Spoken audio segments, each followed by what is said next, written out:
See, church isn't hearing about what you should do. Church is doing what we ought to do. Not just gaining lessons to do someday, but getting inspiration right here, right now for this day.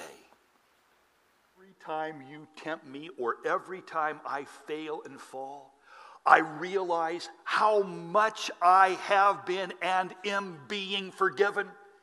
On the cross, he bore all my sin.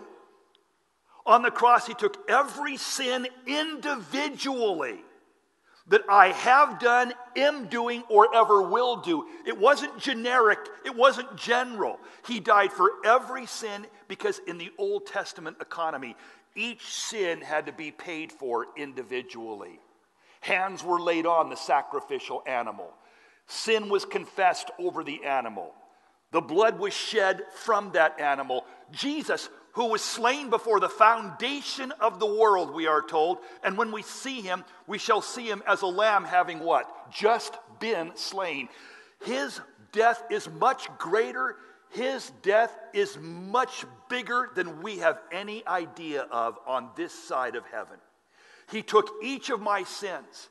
And it causes me to say, Satan, keep tempting me. Remind me of my failings. Blast me if you want.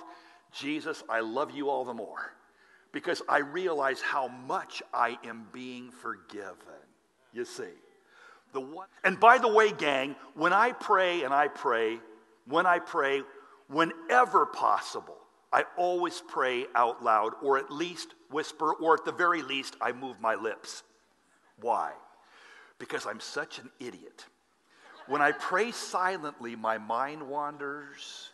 I get sleepy. I think about other stuff. I hear the faucet dripping in the other room. I got to fix that, you see. When I pray, you're going to be running here, running there, doing this, doing that. And you might even think, but I'm doing it for the kingdom.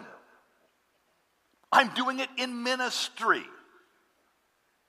Look how busy I am, doing this, going there, taking care of that. But in reality, when I get that busy, and I do, when I run around, and I can, you know what's indicative of? Well, have you ever seen or heard about or take notice of a chicken with its head cut off?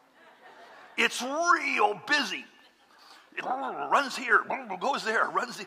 A chicken with his head cut off. Man, he's busy, but he's all fouled up.